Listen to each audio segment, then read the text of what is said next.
오늘 함께 읽으실 말씀은 사도행전 15장 12절에서 29절까지의 말씀입니다. 온 무리가 가만히 있어 바나바와 바울이 하나님께서 자기들로 말미암아 이방인 중에서 행하신 표적과 기사에 관하여 말하는 것을 듣더니 말을 마침에 야고보가 대답하여 이르되 형제들아 내 말을 들으라. 하나님이 처음으로 이방인 중에서 자기 이름을 위할 백성을 취하시려고 그들을 돌보신 것을 시므온이 말하였으니 선지자들의 말씀이 이와 일치하도다. 기록된 바 이후에 내가 돌아와서 다윗의 무너진 장막을 다시 지으며 또 그 허물어진 것을 다시 지어 일으키리니 이는 그 남은 사람들과 내 이름으로 일컬음을 받는 모든 이방인들로 주를 찾게 하려 함이라 하셨으니 즉 예로부터 이것을 알게 하시는 주의 말씀이라 함과 같으니라. 그러므로 내 의견에는 이방인 중에서 하나님께로 돌아오는 자들을 괴롭게 하지 말고 다만 우상의 더러운 것과 음행과 목매어 죽인 것과 피를 멀리하라고 편지하는 것이 옳으니 이는 예로부터 각 성에서 모세를 전하는 자가 있어 안식일마다 회당에서 그 글을 읽음이라 하더라. 이에 사도와 장로와 온 교회가 그 중에서 사람들을 택하여 바울과 바나바와 함께 안디옥으로 보내기를 결정하니 곧 형제 중에 인도자인 바사바라 하는 유다와 실라더라.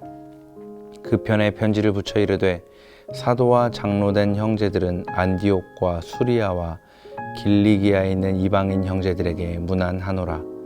들은즉 우리 가운데서 어떤 사람들이 우리의 지시도 없이 나가서 말로 너희를 괴롭게 하고 마음을 혼란하게 한다 하기로 사람을 택하여 우리 주 예수 그리스도의 이름을 위하여 생명을 아끼지 아니하는 자인 우리가 사랑하는 바나바와 바울과 함께 너희에게 보내기를 만장일치로 결정하였노라.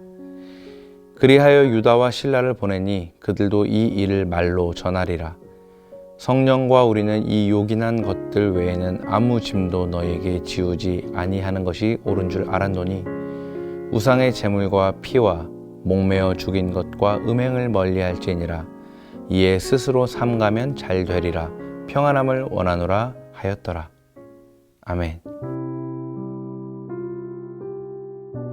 사도행전 15장 1절부터 35절은 기독교 역사상 최초의 종교회의라 할 수 있는 예루살렘 공의회 장면에 대해 기록하고 있습니다.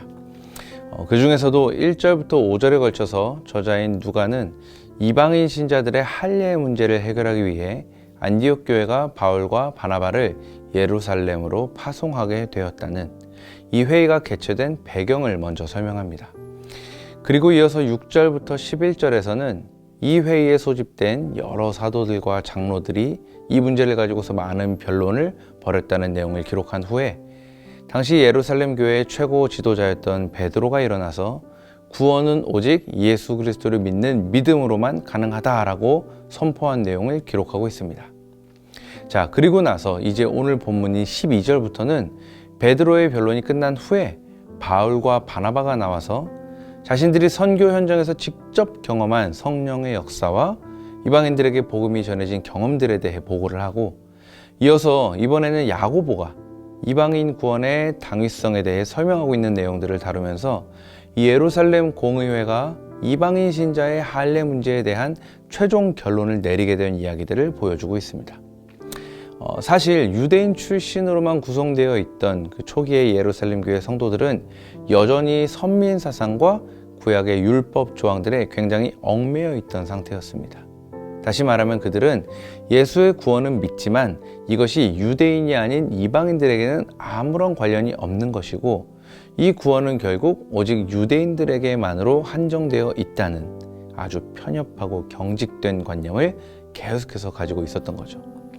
하지만 결론적으로 예루살렘 공의회에서는 앞서 언급한 야고보의 마지막 제안을 그대로 따라서 하나님께로 돌아오는 이방인들에게 할례를 행하는 것을 포함해 율법을 지켜야 한다는 짐을 지우지 않기로 한다는 결론을 내리게 되었습니다.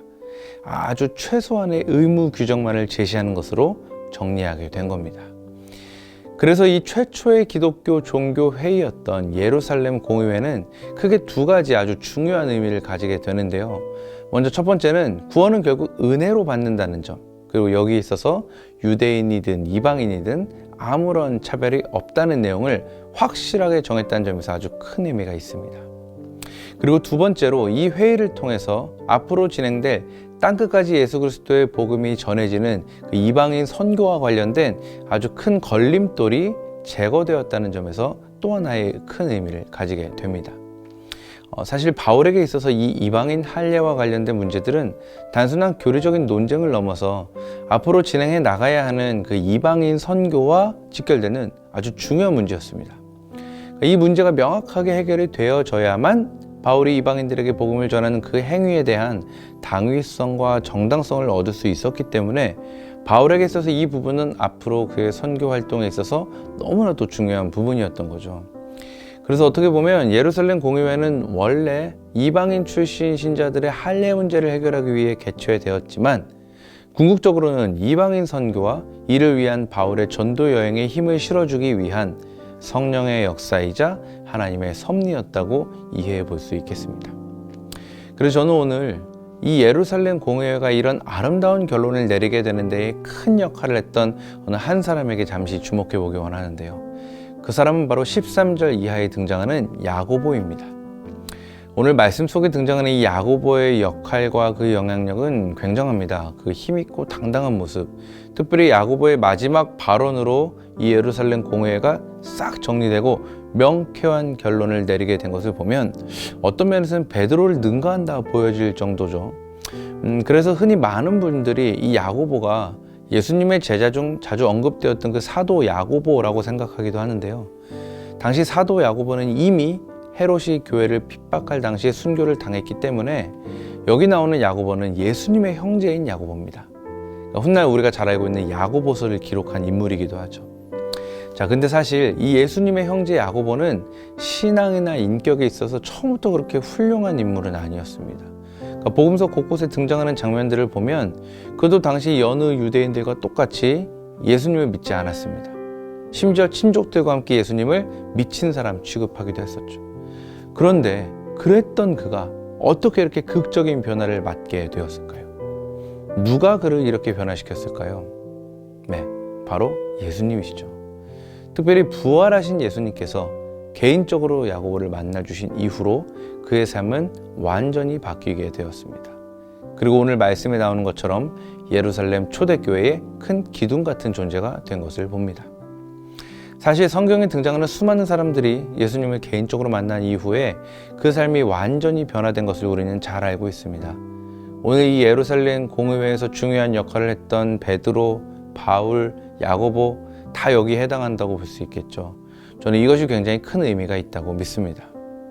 사랑하는 청년 여러분, 처음부터 완벽한 모습이어서 하나님께서 들어 쓰시는 사람은 제가 알기로는 거의 없습니다. 오히려 보잘것없고 모난 돌 같은 인생이 하나님과의 깊이 있는 만남을 통해서 깨어지고 부서지고 그렇게 잘 다듬어져 가면서 하나님께서 쓰실 만한 모습으로 변화되어 가는 것이죠. 그래서 기억하시기 바랍니다. 우리가 매일 하나님을 찾고 그 이름 앞에 나아가는 이유, 다듬어지기 위함입니다. 오늘도 우리가 이 말씀을 붙잡고 하루를 시작하는 이유, 다듬어지기 위함인 겁니다.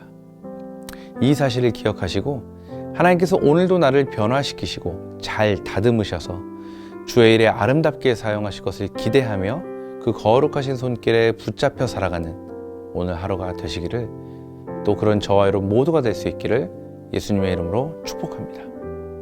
기도하겠습니다. 오늘도 우리 삶을 변화시켜 당신의 선한 계획 가운데 사용하신 하나님 감사합니다.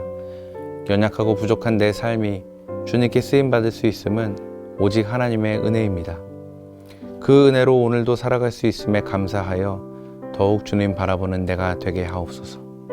감사드리며 언제나 내 삶을 붙들어 주시는 귀하신 예수의 이름으로 기도합니다. 아멘.